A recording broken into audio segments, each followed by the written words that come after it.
Hey soccer fans and future ballers, welcome back to the channel where we dive deep into the world of soccer talent with the Moneyball twist. Today we're scouting Mathis Albert, a gem from the LA Galaxy's Youth Academy system, currently playing for Borussia Dortmund's Under-17 Youth Academy. Let's see if he has what it takes to make it big. For those new here, I'm Oscar Moneyball and I'm all about predicting the future of soccer, not just with my eyes, but with data and analytics. So make sure you follow me on X for more insights, updates, match predictions, or maybe a few off the pitch stories. It's where the real game happens, so click that follow button and let's keep growing this beautiful game together. My role as a scout isn't just to watch soccer games all day. It's about predicting the future of soccer.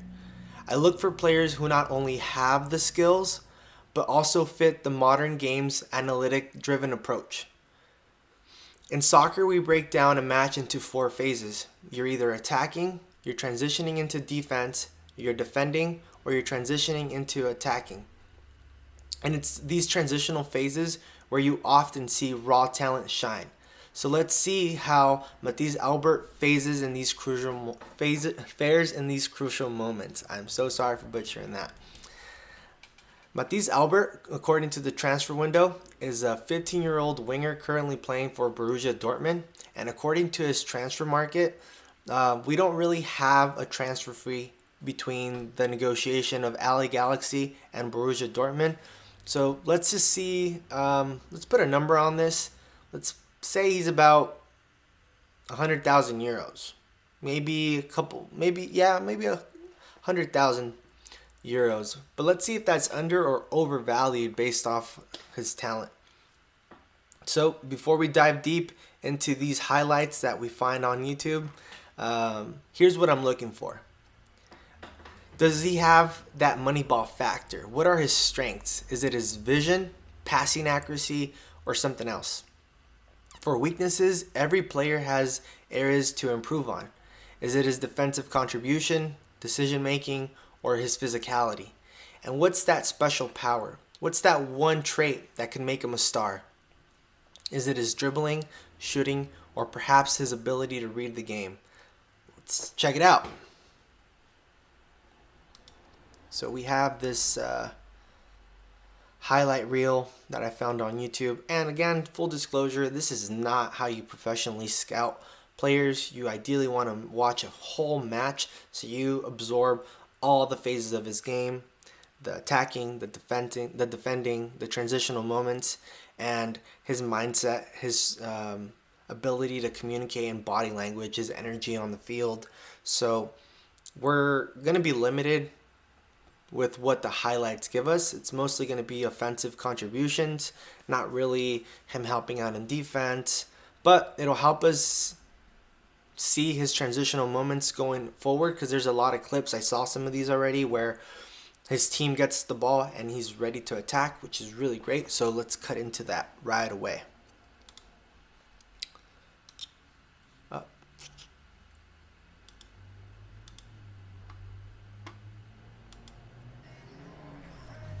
All right, so there he is on the left side of the screen. We have the ball on the right side, half space. He's coming in to close the cross, scores. Beautiful reaction, way to get into a high XG zone. Exactly what you want to see from a winger. You don't want to see them hanging out in the half spaces or on the outside channel in the final third. If the ball is going to get crossed in, you got to get into these center zones, into these inside of the 18-yard box. The closer you can get to the 6-yard box, the better. So there he is on the outside channel, 1v1. Great positioning, seems calm and composed. Let's see how it plays out. Completely eats the defender, tears him apart, puts the ball in a high XG zone. The ball goes in. Great job. Great job on his 1v1 skills. Look at that. Traps, looks up, reads the body language of the defender, picks his side, sees the space. Perfect. Great dribbling. Again, good composure in the 1v1s, 2v1 there. Outside channel, it's where he's at. Following up on the play there, he is again. Good composure in the final third. to assist. Ooh, okay. There he is in the outside channel, half space, borderline. Great way to break into the center zone. Way to dribble forward. Could have had a better decision there. It's tearing apart that defender. Completely dominating him, which is what you want to see in his position. You want to see him dominating his opponents. Great job in the final third again. His decision making in the final third is great. He's quick, he's fast, he's dangerous. He's extremely dangerous. He tapped the ball there with his hand. Come on, buddy. That's a handball. It's okay. There he is in the half space. Beautiful cut. Composure. Shot. Perfect. Let's go back and watch this clip one more time before. And pause it there.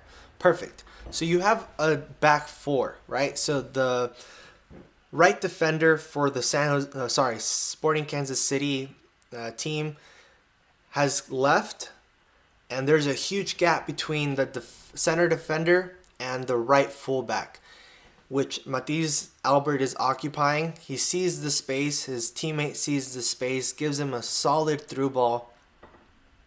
Way to not be on the outside channel and take the opportunity in the half space. Way to come in there.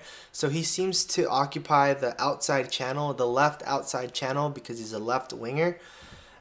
He makes really good transitions between the outside flanks and the half space right when he needs to. Perfect decision right there from everyone, from the person who played him the through ball and Mathis Albert. Now, poor decision making here from the back line for Sporting Kansas City to leave such a big gap. This must have been a transitional moment due to the fact that there's not enough numbers in the attack for LA Galaxy. For SKC's defense, it looks like their players are running back towards the goal. Their center backs are having to rotate. That's a huge mistake for a center back. Is if you're flat with your shoulders and your back completely to the goal, you still have to take some time to make that pivot, right? So that time is lost between you and getting into the opponent. So Mathis Albert takes advantage of that, cuts in. I believe he's right-footed and does a great job of keeping composure in that final third to take a high-quality shot. Let's watch that one more time and let's see how it breaks down. So there he is receiving the ball, half space, stays in the half space, cuts in, high XG zone, takes a shot. What more can you ask for? What more could you ask for? Great timing, great footwork. That's amazing to see. So there he is again. Half space going into the center zone, crashing into high XG zones. He's in the center zone, dribbling forward. His right foot, good finish. Again, his composure in the final third is remarkable. Coming into the half space from the outside flank, good finish, good composure in the center zone. Good composure, good touch, great right foot. There he is again, 1v1 situation, dribbling, occupying the space, giving himself time and giving his teammates time to get into dangerous areas. He's just playing with him. Wow. Wow. Come on. Where's the... Okay, so this is a huge mistake here. This is one of the things that I don't think we teach enough in American soccer. So he was in a 1v1 situation the entire time. That's for Mathis' benefit. The issue here is, how do we add numbers? How does Beetling at SC, how does the red team that's defending him win the ball back? So you're defending. The philosophy when you're defending is you need to outnumber the opponents. You need to dominate the opponents. You need to make contact. You need to get him off his feet, right? You can get the ball off his feet. So let's see if the defender does any of that, right? And these are the things that I'm sure Mathis Albert is not gonna. he's no longer going to have this much time and space playing in Borussia Dortmund, and it's only going to make him a better player.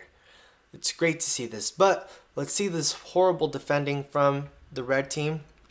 So he's constantly in a 1v1. Mathis Albert, his back is to the goal. The player gives him enough time and space to turn, pivot, pause, do what he needs to do. So let's watch that.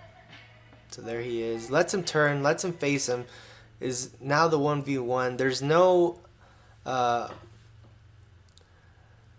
no outnumbering of the opponent. Number 10 should be making this a 2v1. Instead, they're waiting for this defender to either lose the 1v1 or win the ball back, and so then they all transition forward. Their body shape is fine. However, we have 3 players right here really close that can help outnumber and make this a 2v1, 3v1, even 4v1 situation and overcomplicate it for Mathis. But he does what he needs to do really well. Mathis does a great job. He pauses, and as there's more time, look at this. There's now 4 players. There's space between them. He completely sees the space. There's space down in the flank. There's space in the half space to dribble in. There's nobody marking the guy in the center zone. Just horrible defending. I could see why they're already losing 2-0 in this match. But let's see what happens. So there's still no contact. Still give him space. You let him take space forward. You lose the 1v1. Beautiful goal. Beautiful. Composure in the final third. Finding space in the half space behind the defenders. Boom. Behind the defender is wide open. He sees the space. Good composure in the final third. Love to see that. Love to see that. So now he's shooting free kicks. Yeah, his right foot is really good. In the half space. Wow. Great finish in the final third with his left foot, showing that he can also use his left foot. Right foot finish. Great job. The goalie's out. Got to take a shot. Out in the outside channel, dribbling in. Look at how much space he has into the half space with his left foot. Beautiful. He has quick feet. He has quick feet. For sure. I'd love to see him going up against someone very physical. Great finish. Coming into the half space, center zone. Great finish. Composure. His 1v1s with the goalies are remarkable. Decision making. It's there. Great job. Way to read the space. Way to find the ball inside the 6-yard box. That's amazing. It's what you love to see. Yeah, he's a baller for sure. For his age, he has a really, really high ceiling. Left-footed finish. Oh, he cuts him. Right foot to the second post. Great job. Look at these finishes. He's tearing them apart. He's aware for the He's always aware of the second ball. He's always aware of the second ball. He's looking for loose balls, picking it up because he knows he's quick.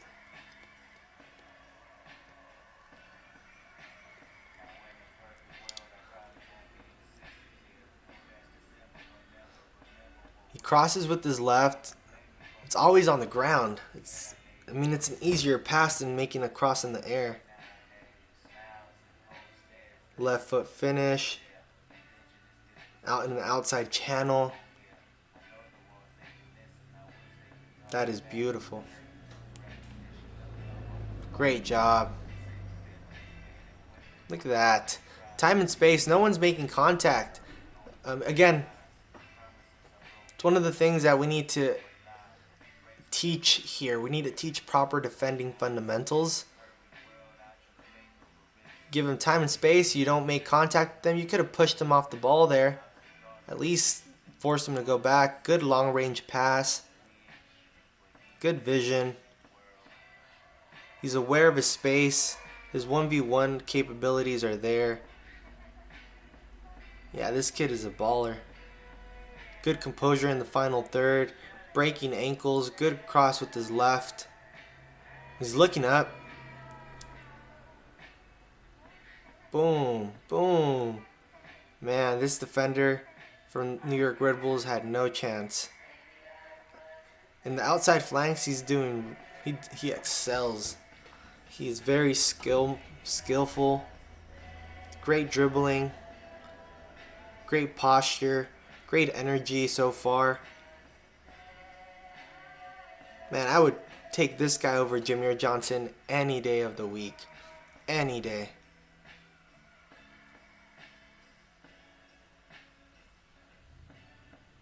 Look at him in the center zone. Long distance pass. Great accuracy. Outside channel. Dribbling inside. Great cross. There he goes. Physical. Oh, okay. That's a hard foul. He takes the hits well. He doesn't seem to flop. Seems to want to progress the ball, which is what you want to see. He's not spending too much time on the floor. But again, I'd love to see him under situations where a defender is actually making contact. Great job, staff highlights, Stafford Productions. Great video. Got this other one here. Maybe some of the same stuff. Things that we've already seen. But let's see what we can find here.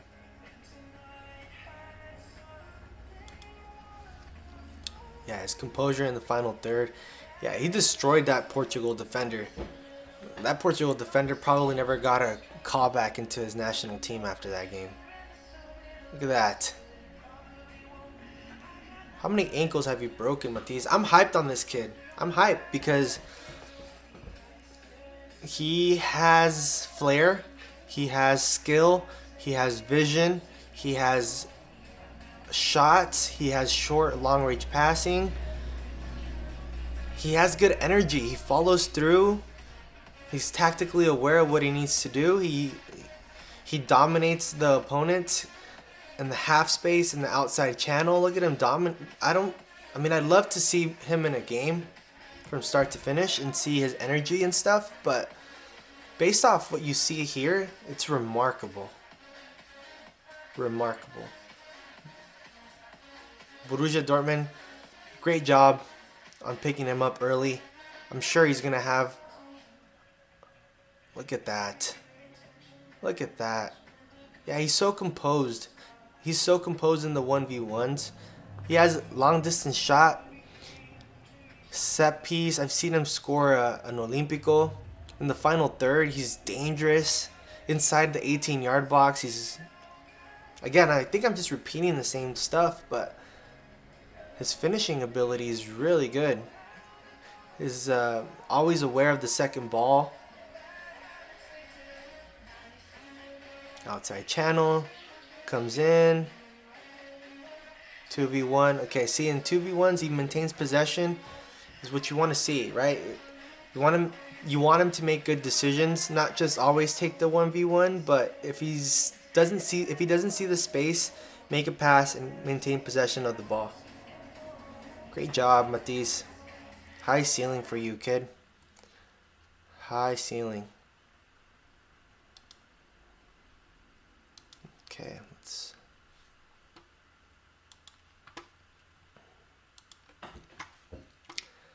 Wow. That's a lot to take in, right? I loved what I saw there. Again, would love to see him in an actual video. So let's talk about what we saw here. His strengths. I mean, we just saw a video of just absolute strength. So he dominates his opponents. His dribbling. He has vision. 1v1 dribbling. His ball mastery is there. He has composure in the final third. Weaknesses. Of course, he's still really young, but you'd want him to be more physical. You need to have him be more physical for these European matches that he's going to be playing in and week out. Not saying that he is small or anything like that. Just obviously he needs to grow. His body needs to grow. It needs to become stronger. He needs to. We need to see him making trapping the ball with resistance, having that pressure on him, seeing how he deals with those situations. I wouldn't say it's a weakness. It's just something we did not observe in this video. But, every player has areas to improve on. Would love to see his defensive contribution. He seems to do really well in the offense transition. He does really well on attacking, maintains possession. What's his special power? What's that one trait that can make him a star? I think it's his composure in the final third, along with his shooting ability. His it's the dribbling, the composure, and the shooting all make a beautiful trifecta for a high-level striker, winger, forward. In this modern game, we're seeing wingers, really talented wingers, become strikers. We see that with Vinny. We see that with Rodrigo. We see that with Mbappe. Other players that kind of fit that profile of wingers that can score goals, that can play in the center, that can play as a striker, that can play in the half spaces. And you see that from this video. You can see he's very capable of great stuff.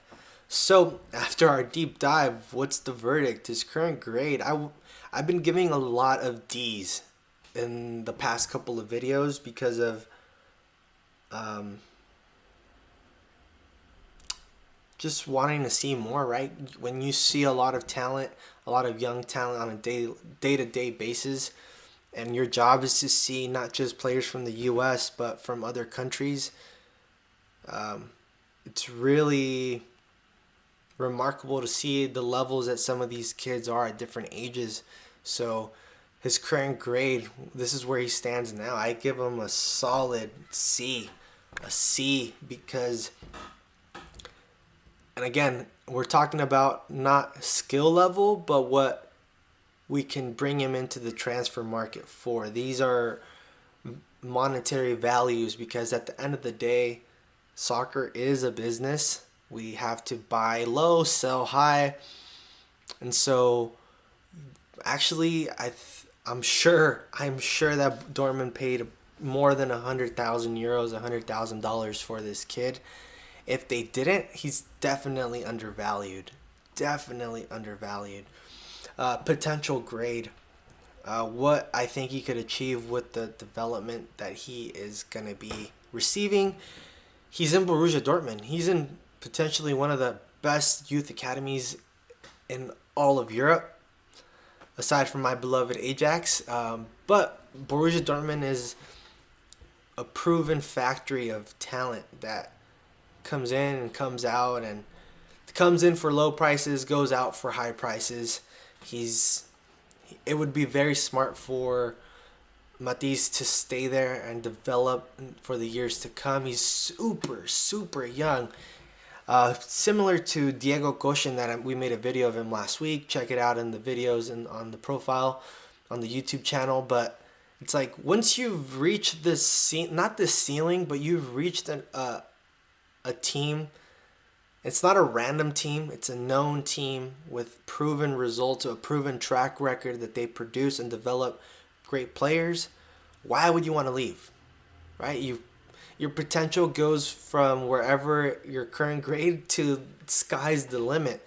And for Mathis Albert, again, without watching a full match, without seeing him in defensive transitions, etc., I would put a really high ceiling with an A grade because we can sell these are the type of players that sell for a lot of money. Goalies too, but defenders don't really break the transfer market records. People like Mathis, the wingers, the strikers, are these types of players that break records in the market value. So if I were a betting man in today's market, I'd say he's definitely worth a couple $100,000 But remember, in the world of Moneyball, it's not just about what he's worth now, it's what he could be worth in the future with the right coaching and in the right environment. He is in the right environment. He's going to receive high level coaching. I'd give him a potential grade of a B to an A. That's what I saw was spectacular. And that's our scouting report on Mathis Albert. If you enjoyed this deep dive into soccer scouting and talking about potential, hit that like button, subscribe, and let's keep the conversation going in the comments. Who's the next player you want me to scout? Drop their names below. Until next time, keep your eyes on the ball and your mind on the stats. Thank you.